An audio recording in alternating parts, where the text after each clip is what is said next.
Good morning everyone. आज हम class 9 का जो क्षितिज जो हमारी पाठ्य पुस्तक है उसका पाठ 11 जो कि नौबत खाने में इबादत है पढ़ने जा रहे हैं। जिनके जो चैप्टर ये अध्याय जो है किसने लिखा है? यतीन्द्र मिश्र ने। आप उनका पिक्चर यहाँ देख सकते हैं। यतीन्द्र मिश्र ने ये जो अध्याय लिखा है नौबत खाने में इबादत, ये जो है एक इनका कवि परिचय है जो हमने पढ़ा। उसके बाद जो है ये हमारे इस अध्याय के बारे में बताया गया है कि इसमें किसके बारे में बात हो रही है। किसके बारे में बात हो रही है? बिस्मिल्लाह खां के बारे में। बिस्मिल्लाह खां कौन थे? बिस्मिल्लाह खां कौन थे? जैसा कि मैंने आपको बताया था कि एक बहुत मशहूर जो है शहनाई वादक थे, तो उनके लिए ये जो पूरा अध्याय है उसमें उनकी जीवनी के कुछ अंश जो है इसमें दिए हुए हैं इस अध्याय में। ये जो है नौबत खाने में इबादत। नौबत खाना कौन सी जगह होती है? नौबत खाना होता है जहां पर मंदिर के बाहर जो है मंगल ध्वनि बजाने के लिए एक स्थान बना हुआ होता है, उसको नौबत खाना कहते हैं। तो वहां पर जो है किसकी बात हो रही है? प्रसिद्ध शहनाई वादक जो है बिस्मिल्लाह खां की बात हो रही है। उनका ये लिखा उनके ऊपर लिखा हुआ एक व्यक्ति चित्र है। व्यक्ति चित्र है इसमें जो है यतीन्द्र मिश्र ने बताया है कि किस तरह से बिस्मिल्लाह खां ने अपनी लगन और मेहनत से, अपनी लगन और मेहनत के बल पर जो है शहनाई बजाना सीखा और किस तरह से उनकी संगीत साधना शुरू होती है। ये सारा जो है इस अध्याय में दिया गया है। तो हम पढ़ते हैं। नौबत खाने में इबादत अध्याय का नाम है। ये बात हो रही है सन 1916 से 1922 के बीच की आसपास, काशी की बात हो रही है। ये वही स्थान है जहां पर जो बिस्मिल्लाह खान थे उन्होंने शहनाई बजाना सीखा था और यहीं पर वो रहते थे अपने ननिहाल में। पंचगंगा घाट स्थित बालाजी मंदिर की ड्योढ़ी। ड्योढ़ी कौन सा स्थान होता है? ड्योढ़ी कौन सा स्थान होता है? जो बालाजी के मंदिर की दहलीज है जहां पे इनकी एंट्री होती है, प्रवेश द्वार जो होता है, वहां की बात हो रही है कि उस ड्योढ़ी का नौबत खाना जो उस दहलीज के पास में जो जगह होती है जहां पर बैठकर मंगल ध्वनि बजाई जाती है वो होता है नौबत खाना। और नौबत खान से निकलने वाली मंगल ध्वनि, और उस नौबत खाने से जो है मंगल ध्वनि निकला करती थी और वो मंगल ध्वनि किसकी हुआ करती थी? शहनाई की। अमीरुद्दीन अभी सिर्फ 6 साल का है।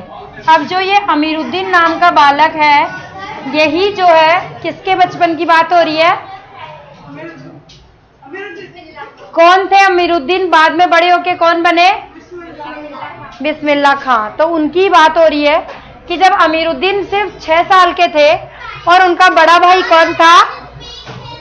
शमशुद्दीन उनके बड़े भाई थे, 9 साल का था। उनका बड़ा भाई 9 साल का था, वो 6 साल के थे। अमीरुद्दीन को पता नहीं है कि राग किस चिड़िया को कहते हैं। जब उनका बचपन था तो उनको ये पता नहीं था कि जो ये शहनाई वादन होता है उसमें जो अलग अलग राग बजाए जाते हैं वो किस चिड़िया का नाम है, अर्थात किसको कहते हैं, वो इसके बारे में कुछ नहीं जानते थे। उस समय में उनको पता नहीं था कुछ भी। और ये लोग हैं मामूजान वगैरह जो बात बात पर भीम पलासी और मुल्तानी कहते रहते हैं। भीम पलासी और मुल्तानी क्या किसके नाम है? ये रागों के नाम है ये। तो वो जो है उनको इस तरह से नाम लेकर, रागों के नाम लेकर उनको बुलाया करते थे। क्या वाजिब मतलब हो सकता है इन शब्दों का? उनको कुछ मतलब पता नहीं था बचपन में। इस लिहाज से अभी उम्र नहीं है अमीरुद्दीन की कि वो ये सब समझ सके, जान सके इन भारी शब्दों का वजन कितना होगा। गोया इतना जरूर है कि अमीरुद्दीन और शमशुद्दीन के मामा द्वय सादिक हुसैन व अली बख्श, जो उनके 2 मामा थे, अली बख्श और सादिक हुसैन, देश के जाने माने क्या थे? शहनाई वादक थे। दो मामा थे उनके, कौन कौन? सादिक हुसैन और अली बख्श। ये दो मामा थे जो बहुत बड़े शहनाई वादक थे, और जो है उनकी पूरे परिवार जो है संगीत साधना में था, इसीलिए उनको भी इस चीज का जो है शौक लगा। विभिन्न रियासतों के दरबार में बजाने जाते रहते हैं। उस समय में आपको पता है जब हमारा देश गुलामी में था तो उस समय में अलग अलग देश पे रियासतें हुआ करती थी, और वहां पर जो है अलग अलग रियासतों में उनको शहनाई बजाने जाना पड़ता था। पहले क्या है, वाद्य यंत्रों का चलन बहुत ज्यादा था, अब तो बहुत कम हो गया है। रोजनामचे में बालाजी का मंदिर सबसे ऊपर आता है। मैंने आपको बताया था रोजनामचा क्या होता है, जहां पर एक तरह से उनका बही खाता होता है राज दरबार में, जिसमें पूरा विवरण लिखा रहता है। तो उसमें सबसे ऊपर बालाजी के मंदिर का ही नाम लिखा हुआ था कि बालाजी के मंदिर में ही ये लोग जो है शहनाई बजाने जाया करेंगे। हर दिन की शुरुआत वहीं ड्योढ़ी पर होती है। सुबह सुबह वही उस ड्योढ़ी पर जाकर ही उनको मंगलध्वनि बजानी होती है। मंदिर के विग्रहों को पता नहीं कितनी समझ है, जो रोज बदल बदल कर मुल्तानी, कल्याण, ललित और कभी भैरव राग, ये सब किसके नाम है? रागों के नाम है, सुनते रहते हैं। ये खानदानी पेशा है अली बख्श के घर का। अली बख्श कौन? बिस्मिल्लाह खां। तो उनके घर का ये खानदानी पेशा है कि वहां के सभी लोग जो है शहनाई वादन करते हैं। उनके अब्बाजान भी यही ड्योढ़ी पर शहनाई बजाते रहते हैं। अब जो है अमीरुद्दीन जो है उनका जन्म, उनके बारे में बताया जा रहा है। उनका जन्म डुमराव बिहार के एक संगीत प्रेमी परिवार में हुआ है। जन्म भी उनका संगीत प्रेमी परिवार में ही हुआ था, डुमराव में, जो कि बिहार में एक गांव है। 5-6 वर्ष डुमराव में बिताकर वह नाना के घर ननिहाल काशी में आ गया। वही इसीलिए काशी की बात हो रही है चैप्टर के स्टार्टिंग में, क्योंकि वो काशी में ही रहने लग गए थे अपने नाना नानी के यहाँ। डुमराव का इतिहास में कोई स्थान नहीं बनता हो, ऐसा नहीं लगा कभी भी कि डुमराव कोई इतिहास में प्रसिद्ध रहा हो। पर यह जरूर है कि शहनाई और डुमराव एक दूसरे के लिए उपयोगी है। क्यों उपयोगी है शहनाई और डुमराव एक दूसरे के लिए? शहनाई बजाने के लिए रीड का प्रयोग होता है। वो इसलिए प्रसिद्ध है क्योंकि जो शहनाई बजाने के लिए जिस रीड का प्रयोग होता है, एक तरह का एक पेड़ होता है जिसकी उससे वो शहनाई की नली जो होती है ना वो बनती है। रीड अंदर से पोली होती है, यानी खोखली होती है। अंदर से जो है क्या होती है? खोखली होती है, जिसके सारे शहनाई को फूंका जाता है। रीड नरकट एक प्रकार की घास होती है, नरकट, जिससे बनाई जाती है, जो डुमराव में मुख्यतः सोन नदी के किनारों पर पाई जाती है। डुमराव जो कि उनका जन्म का स्थान है, वहां पर कौन सी जगह है? सोन नदी के तट पर। वो कौन सी घास पाई जाती है? कौन सी घास पाई जाती है?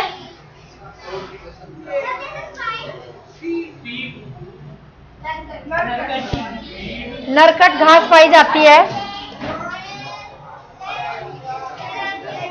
इतनी ही महत्ता है इस समय डुमराव की, जिसके कारण शहनाई जैसा वाद्य बजता है। कि डुमराव इतिहास में इसीलिए जाना जाता है क्योंकि वहां पर जो नरकट नाम की घास पाई जाती है उससे शहनाई की रीड बनती है। फिर अमीरुद्दीन जो हम सबके प्रिय है, अपने उस्ताद बिस्मिल्लाह खां साहब है। अब अमीरुद्दीन का असली नाम आपको पता लग गया होगा। अमीरुद्दीन कौन है? बिस्मिल्लाह खां साहब है। उनका जन्म स्थान भी डुमराव ही है। इनके परदादा उस्ताद सलार हुसैन खां डुमराव के निवासी थे। बिस्मिल्लाह खां उस्ताद पैगंबर बख्श और चुमिट्ठन के छोटे साहबजादे हैं। अब आगे की बात हो रही है। अब उनकी उम्र हो गई है 14 साल।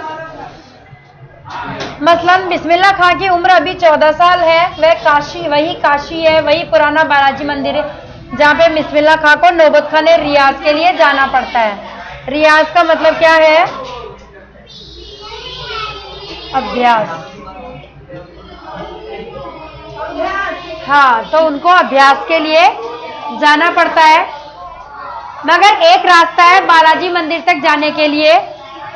ये रास्ता रसूलन बाई और बतूलन बाई, ये दो जो है रसूलन बाई और बतूलन बाई, दो संगीत साधना करती थी, वो रास्ते में उनका घर पड़ता था। इस रास्ते से अमीरुद्दीन को जाना अच्छा लगता है। इस रास्ते ने जाने कितने तरह के बोल बनाओ बनी ठुमरी, कभी टप्पे, कभी दादरा के मार्फत ड्योढ़ी तक पहुंचते रहते हैं कि वहां से जो अलग अलग राग निकलते हैं इसमें बताया गया है, कभी ठुमरी कभी टप्पे। तो वहां पर जो जब वो उस रास्ते से जाते थे तो उनको वो राग जो है सुनना पसंद था, इसीलिए उनको वो रास्ते से जाना भी पसंद था। रसूलन और बतूलन जब गाती है तब अमीरुद्दीन को खुशी मिलती है, क्योंकि वो संगीत साधना में जो है संगीत उनका काफी अच्छा था, तो वो एक अव्वल दर्जे की गायिका थी, इसीलिए उनको जब वो सुनते हैं उनको तो बड़ी अच्छा लगता है, उनको खुशी मिलती है।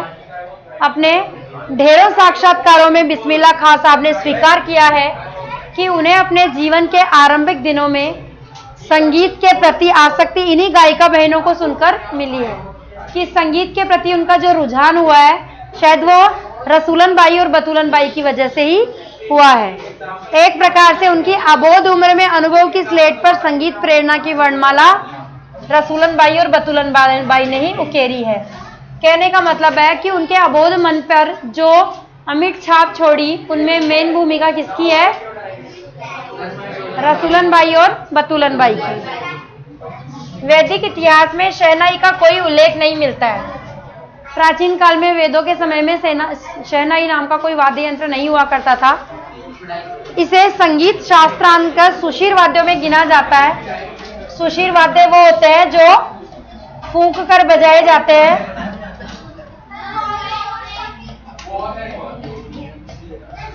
फूंक कर बजाने वाले जो वाद्य यंत्र होते हैं वो होते हैं सुशीर वाद्य। अरब देश में फूंक कर बजाने जाने वाद्य जिनमें नाड़ी, नरकट या रीढ़ होती है को नए बोलते हैं। मतलब अरब साइड में उसको नए बोलते हैं, उसको शहनाई नहीं बोला जाता है। शहनाई को शाह नए, शाह नए का मतलब हो गया सुशीर वाद्य में शाह है कि सुशीर जितने भी सुशीर वाद्य हैं, फूंक कर बजाए जाने वाले जो वाद्य हैं उनमें सबसे उच्च स्थान किसका आता है? शहनाई का। 16वीं शताब्दी के उत्तरार्ध में तानसेन के द्वारा रची बंदेश जो संगीत राग कल्पद्रुम से प्राप्त होती है में शहनाई, मुरली, वंशी, श्रृंगी और मूर्छंग आदि का वर्णन आया है। तानसेन के समय की, तानसेन जो थे उस समय की जो है संगीत राग कल्पद्रुम जो प्राप्त होती है उसमें जो रची हुई बातें हैं, लिखी हुई बातें हैं, उसमें से कौन कौन से वाद्य यंत्रों की बात आई है? शहनाई आई है, मुरली आई है, वंशी, श्रृंगी और मूर्छंग। अवधी पारंपरिक लोकगीतों में चेती में शहनाई का उल्लेख बार बार मिलता है। मंगल का परिवेश प्रतिष्ठित करने वाला यह वाद्य इन जगहों पर मांगलिक विधि विधानों के अवसर पर ही प्रयुक्त हुआ है। मतलब शहनाई कब बजाई जाती है? मांगलिक अवसरों पर शहनाई बजाई जाती है। मांगलिक अवसर होते हैं, मान लो शादी विवाह जो होते हैं, खुशी के जो अवसर होते हैं जिसमें मंगल गीत गाए जाते हैं वो होते हैं मांगलिक अवसर, और उन्हीं पर शहनाई बजाई जाती है। दक्षिण भारत के मंगल वाद्य नागस्वरम, दक्षिण भारत में जो है वो मंगल वाद्य होता है, उसका नाम क्या है? नागस्वरम की तरह शहनाई प्रभाती की मंगल ध्वनि का संपूरक है। कहने का मतलब है कि दक्षिण भारत में जिस तरह से नागस्वरम नाम की शहनाई बजाई जाती है वो भी सुबह सुबह मंगल ध्वनि जब गाई जाती है उसी का सूचक है। शहनाई के इसी मंगल ध्वनि के नायक बिस्मिल्लाह खां, क्योंकि बिस्मिल्लाह खां साहब जो थे वो शहनाई के उस्ताद माने जाते थे। 80 बरस से सुर मांग रहे हैं, कहने का मतलब है कि उनकी उम्र 80 साल की हो गई, तब तक वो सिर्फ अपनी शहनाई के लिए भगवान अल्लाह से सुर ही मांगते रहे। सच्चे सुर की नेमत की है ईश्वर, मुझे जो है सच्चा सुर दे दे, वही आवाज लगाते रहे ईश्वर के सामने। 80 बरस की पांचों वक्त वाली नमाज इसी सुर को पाने की प्रार्थना में खर्च हो जाती है। वो एक मुस्लिम थे, इसीलिए जो है वो नमाज 5 वक्त की जब नमाज अदा करते थे तो पांचों वक्त अल्लाह से क्या मांगा करते कि उनको सुर बख्श दे, जिससे उनकी शहनाई में अच्छे सुर लगे। लाखों सजदे अर्थात ईश्वर के सामने, इनके अल्लाह के सामने। हाँ, 5 बार पढ़ते हैं ना, 5 वक्त उनकी नमाज पढ़ी जाती है, जिसमें उनका वक्त होता है प्रातः काल में, फिर जैसे खाना खाने से पहले, फिर उसके बाद, फिर दोपहर में, शाम को, रात को। तो पूरे दिन भर में वो 5 बार पढ़ते हैं नमाज। तो 5 बार में वो हमेशा भगवान अल्लाह से क्या मांगा करते थे कि उनको सुर बख्श दे, सुर मांगा करते थे।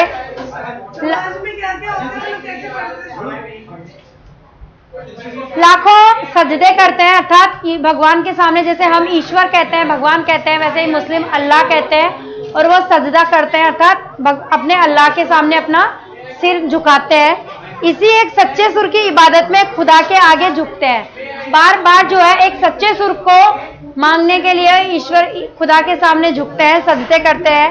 वे नमाज के बाद सजदे में गिड़गिड़ाते हैं, मेरे मालिक एक सुर बख्श दे। जो है ईश्वर, उन्होंने अल्लाह से सिर्फ एक ही प्रार्थना करते थे कि उनको एक सुर बख्श दे। इस तरह से जो है बिस्मिल्लाह खां हमेशा अपने नमाज में सुर मांगा करते। तो बिस्मिल्लाह खां जो है ईश्वर जब अल्लाह से प्रार्थना करते थे तो भी वो यही बोलते थे, अपने क्या मांगते थे, वो प्रार्थना में भी सुर ही मांगते थे। सुर में एक तासीर पैदा कर अल्लाह से प्रार्थना करते थे कि एक ऐसी तासीर पैदा कर, आंखों से सच्चे मोती की तरह अनगढ़ आंसू निकल आए, कि जब वो राग लगाए जब अपनी शहनाई बजाते हैं तो हर शहनाई बजाने में एक राग होती है उसके पीछे। तो वो कह रहे हैं कि हे अल्लाह से प्रार्थना कर रहे हैं, वो कह रहे हैं कि ऐसी उसमें ऐसा सुर बख्श दे कि जब वो शहनाई बजाए तो मानो आंखों में आंसू आ जाए। उनको यकीन है कभी खुदा यूं ही उन पर मेहरबान होगा और अपनी झोली से सुर का फल निकालकर उनकी ओर उछालेगा, फिर कहेगा ले जा अमीरुद्दीन, इसको खा ले और कर ले अपनी मुराद पूरी। अपनी मुराद यानी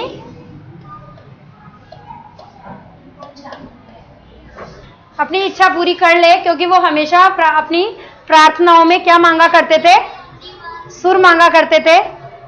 अपने ऊहापोह से बचने के लिए, ऊहापोह की कंडीशन होती है जब कश्मकश, जब कंफ्यूजन की कंडीशन हो जाती है, से बचने के लिए हम स्वयं किसी शरण, किसी गुफा को खोजते हैं। जब हम ये समझ नहीं पाते हैं कि हम क्या करें, ये करें या ये नहीं करें, ऐसी कंडीशन जब हमारी हो जाती है तो हम किसी ऐसी जगह को खोजते हैं जहां एकांत मिले और शायद हम उस उपाय जो है उस ऊहापोह की कंडीशन से निकल पाएं। तो ऐसा ही उनके साथ होता था, जहां अपनी दुश्चिंताओं, दुर्बलताओं को छोड़ सके और वहां से फिर अपने लिए एक नया तिलिस्म गढ़ सके, एक तिलिस्म, एक जो जादू है वो नया जो है गढ़ सके। हिरन अपनी ही महक से परेशान पूरे जंगल में उस वरदान को खोजता है जिसकी गमक उसी में समाई है। गमक का मतलब क्या होता है? गमक का मतलब होता है सुगंध। हाँ, तो जैसे आपको एक एग्जाम्पल के थ्रू बताया गया है इसमें, जैसे एक हिरन होता है, उसकी आपने देखा होगा कस्तूरी मृग का नाम सुना होगा। एक मृग होता है, हिरन होता है, कस्तूरी मृग होता है, उसके नाभि में कस्तूरी छिपी हुई होती है, लेकिन उस मृग को पता नहीं होता है। इसीलिए वो पूरे जंगल में भागता ही रहता है, दौड़ता ही रहता है। किस लिए? कि वो जो खुशबू, वो जो कस्तूरी होती है उसमें बहुत अच्छी खुशबू आती है, तो उसकी नाभि में जो कस्तूरी लगी है उससे बहुत अच्छी महक आती है, लेकिन उसको ये बात पता नहीं होती है कि मेरी नाभि से ही खुशबू आ रही है। इसलिए वो जो मृग है वो भागता रहता है, जंगल में भागता रहता है। किसकी तलाश में? उस कस्तूरी की खुशबू की तलाश में, लेकिन वो तो उसके अंदर ही है, ये बात उसको पता नहीं है। हाँ, कस्तूरी एक बहुत ही जो है कीमती जो है एक आयुर्वेदिक औषधि होती है जिससे दवाइयाँ वगैरह बनाई जाती है, और वो मृग की नाभि में होती है। हाँ, कस्तूरी मृग अलग होता है जिसकी नाभि में कस्तूरी होती है। जब वो मर जाता है तो उसकी नाभि से कस्तूरी निकाली जाती है, और वो काफी बहुत ज्यादा महंगी होती है, और उससे जो है वो दवाइयों में और काफी जो है आयुर्वेदिक अच्छी औषधि है, उसमें काम आती है। नहीं तो वो गलत है, फिर वो गलत होता है। हाँ, ऐसी ही महक जो है उनके अंदर समाई हुई थी, जिससे वो तो इस तरह से उसकी खुशबू जिस तरह से उसी में समाई होती है, वैसे ही बिस्मिल्लाह खां जो है वो भी अपने ईश्वर को बार बार कह रहे थे कि मुझे सुर बख्श दे, लेकिन सुर उनके अंदर ही थे जिसको वो बरसों से ढूंढ रहे थे।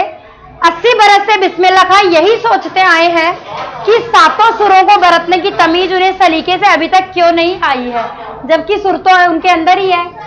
लेकिन वो फिर भी 80 बरस से उन्हीं के लिए प्रार्थना कर रहे हैं कि उनको सलीके से वो सुर क्यों नहीं आए अभी तक। बिस्मिल्लाह खां और शहनाई के साथ जिस एक मुस्लिम पर्व का नाम जुड़ा हुआ है वह मुहर्रम। मुहर्रम जो पर्व होता है मुसलमानों का, जिसमें ताजिए निकाले जाते हैं, पता होगा आपको, तो अभी थोड़े दिनों पहले ही गया था मुहर्रम, तुम्हारा हॉलीडे था। तो मुहर्रम जो है उसके दिन शहनाई बजाई जाती है।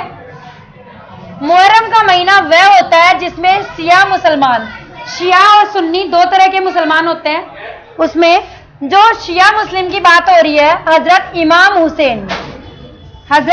हुसैन और उनके कुछ वंशजों के प्रति आजादारी, आजादारी का मतलब होता है दुख प्रकट करना, उनके लिए शोक मनाते हैं। उस दिन मुहर्रम के दिन जो शिया मुसलमान होते हैं वो हजरत इमाम हुसैन और उनके वंशजों के प्रति शोक मनाते हैं, यानी वो उनके दुख का दिन होता है। उस दिन ताजिए निकाले जाते हैं उस दिन, क्योंकि उस दिन उनके साथ उनकी मृत्यु हो गई थी, उनके पुत्रों की मृत्यु हो गई थी।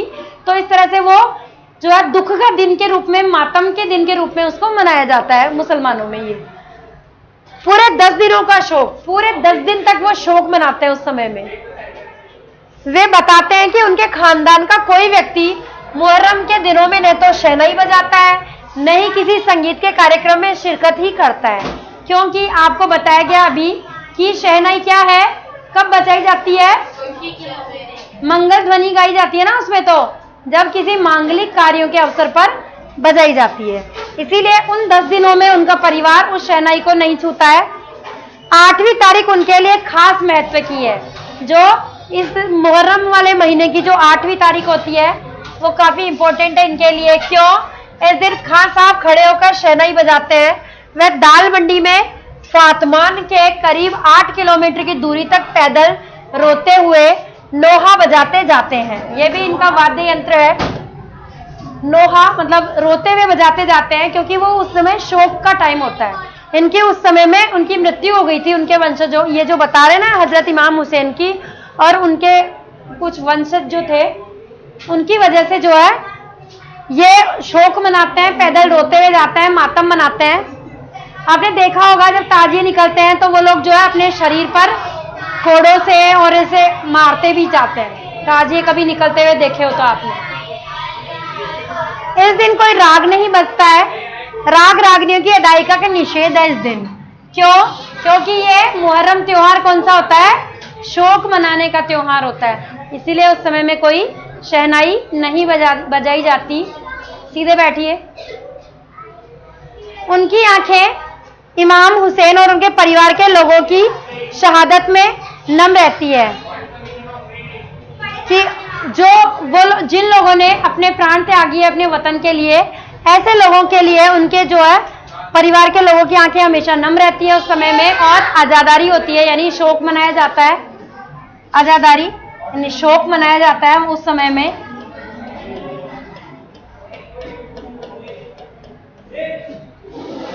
हजारों आंखें नम, 1000 बरस की परंपरा पुनर्जीवित, क्योंकि ये परंपरा हजारों सालों से चली आ रही है। मुहर्रम संपन्न होता है एक बड़े कलाकार का सहज मानवीय रूप ऐसे अवसर पर आसानी से दिख जाता है। मुहर्रम के ये देखो, ये रहे बिस्मिल्लाह खां, ये है बिस्मिल्लाह खां।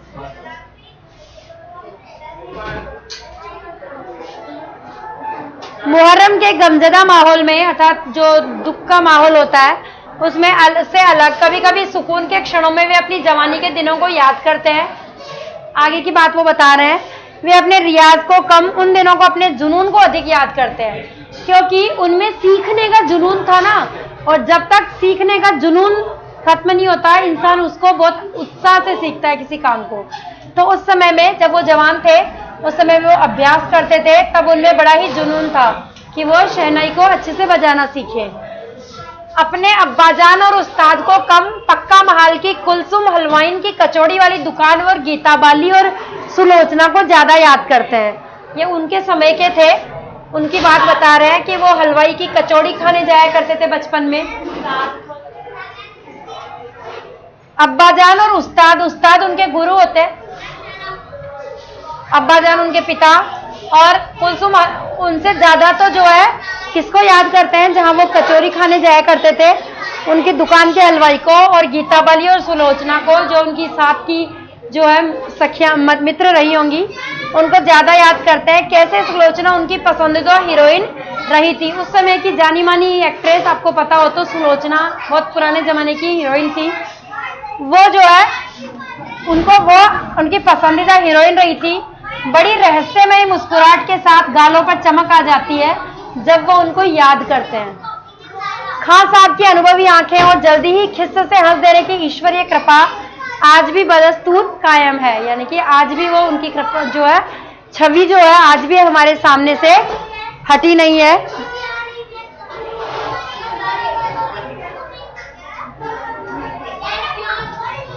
और उनकी जो बाल सुलभ हंसी है, बच्चों की तरह जो हंसने की जो यादें हैं, हंसी में कई यादें बंद है।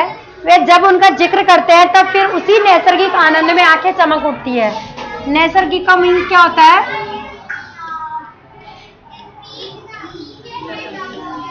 हाँ, नेचुरल, जो खुशी थी, यानी कि जब जैसे मान लो कि हम हैं, अब हम अपने बचपन की जब हम छोटे थे, तो जब हमें हमारे पेरेंट्स बताते हैं कि हम किस तरह से क्या अकेलियाँ क्या करते थे, तो हमारे चेहरे पे भी तो एक स्माइल आ जाती है ना कि हम बचपन में ऐसे क्या करते थे। तो वैसे ही उनकी आंखों में भी जब वो बातें याद करते हैं बचपन की, तो उनकी आंखों में एक चमक आ जाती है। अमीरुद्दीन जब सिर्फ 4 साल का रहा होगा, मात्र 4 साल की बात है, जब वो 4 साल के थे, छुपकर नाना को शहनाई बजाते हुए सुनते थे। उनके नाना जो है शहनाई बजाया करते थे और उस समय वो उनको सुनते थे। रियाज के बाद जब अपनी जगह से उठकर चले जाए, तब जाकर ढेरों छोटी बड़ी शहनाइयों की भीड़ से अपने नाना वाली शहनाई ढूंढता और एक एक शहनाई को फेंक कर खारिज करता जाता। बच्चा था, 4 साल का तो छोटा बच्चा ही होता है, तो नाना जब बजाते, उनके पास बहुत सारी शहनाइयाँ थी, तो वो उनको बजा बजा के ऐसे खाई, ये तो अच्छी नहीं है, ये अच्छी नहीं है, ऐसे अच्छी नहीं बजती है, इस हिसाब से वो खारिज करते जाते थे। सोचता लगता है मीठी वाली शहनाई दादा कहीं और रखते हैं। क्यों? क्योंकि उनके दादा तो अच्छे से बजाते थे, और जब वो खुद उसमें फूंक मारते तो कोई सुर नहीं निकलता था, तो उनको लगता था कि दादा बजाते हैं, वो कोई दूसरी शहनाई है। जब मामू अली बख्श खान, जो कि उस्ताद भी थे, उनके गुरु भी थे, शहनाई बजाते हुए सम पर आए, तब धड़ से एक पत्थर जमीन पर मारता था। जब वो शहनाई बजाते वहां आते थे तो एक जमीन पे पत्थर मारते। सम पर जाने की तमीज उन्हें बचपन में ही आ गई थी, मतलब जो स्थान जहां पर शहनाई बजाई जाती है। मगर बच्चे को यह नहीं मालूम था कि दाद वाह करके दी जाती है, सिर हिलाकर दी जाती है। जब हम किसी की दाद देते हैं तो हम वाह वाह करते हैं ना, इस तरह से सिर हिलाकर दी जाती है। मगर बच्चे को मालूम नहीं था, पत्थर पटक कर नहीं, कि पत्थर फेंक कर दाद नहीं दी जाती है, सिर हिलाकर दी जाती है। और बचपन के समय फिल्मों के बुखार के बारे में तो पूछना ही क्या, यानी कि उनको फिल्मों का बड़ा ही शौक था। जब भी तो वो सुलोचना का जिक्र कर रहे हैं, जो उस समय की जानी मानी नायिका थी, हीरोइन थी। उस समय 3rd क्लास के लिए 6 पैसे का टिकट मिलता था, यानी कि उस समय में ऐसे 1st class, 2nd class, 3rd class के टिकट हुआ करते थे पिक्चर, ये फिल्म देखने के, मूवी देखने के। अमीरुद्दीन 2 पैसे मामू से, 2 पैसे मौसी से और 2 पैसे नानी से लेते थे, और इस तरह से 6 पैसे का जुगाड़ करके जो है घंटों लाइन में लगकर टिकट ले ही लिया करते थे। शौक था उनको फिल्म देखने का। इधर सुलोचना की नई फिल्म सिनेमा हॉल में आई और उधर अमीरुद्दीन अपनी कमाई लेकर चला फिल्म देखने। मतलब सुलोचना इनकी फेवरेट हीरोइन थी और उनकी फिल्में देखने के लिए सबसे पैसे लेकर वो चले ही जाते थे। बालाजी मंदिर पर रोज शहनाई बजाने से उसे मिलती थी एक अठन्नी मेहनताना। जो बालाजी के मंदिर पे जो वो शहनाई बजाने लगे, बाद में उनको एक अठन्नी मिलती थी उनकी इनकम के रूप में। उस पर यह शौक जबरदस्त कि सुलोचना की कोई नई फिल्म छूटे नहीं। जब भी सुलोचना की फिल्म आती तो वो छोड़ते नहीं थे, देखते ही थे। कुलसुम की देसी घी वाली दुकान जहाँ पे वो कचौड़ियाँ खाते थे, वहाँ की संगीतमय कचौड़ी, संगीतमय कचौड़ी इस तरह, क्योंकि कुलसुम जब कलकलाते घी में कचौड़ी डालती थी उस समय छन्न से उठने वाली जो आवाज थी उसका जो आरोह अवरोह दिख जाता था, यानी कि जो खुशबू थी और उसका जो स्वर था वो बड़ा ही अच्छा लगता था उनको। और ऐसी न जाने कितनी कचौड़ियां खान साहब ने खाई और रियाज किया खा खा कर। लेकिन बाद में इसमें कोई शक नहीं कि उनके दादा की जो मीठी शहनाई थी उनके हाथ लग गई थी। क्यों ऐसा उन्होंने क्यों कहा? क्योंकि बाद में उनको रियाज करते करते, अभ्यास करते करते क्या हुआ, शहनाई बजाना आने लग गया, राग लगाना आने लग गया। इस तरह से अब वो शहनाई बजाने के अभ्यस्त हो चुके थे, उसमें जो है प्रवीण या दक्ष हो चुके थे। अब आगे के वीडियो में आगे पढ़ते हैं, तब तक के लिए धन्यवाद।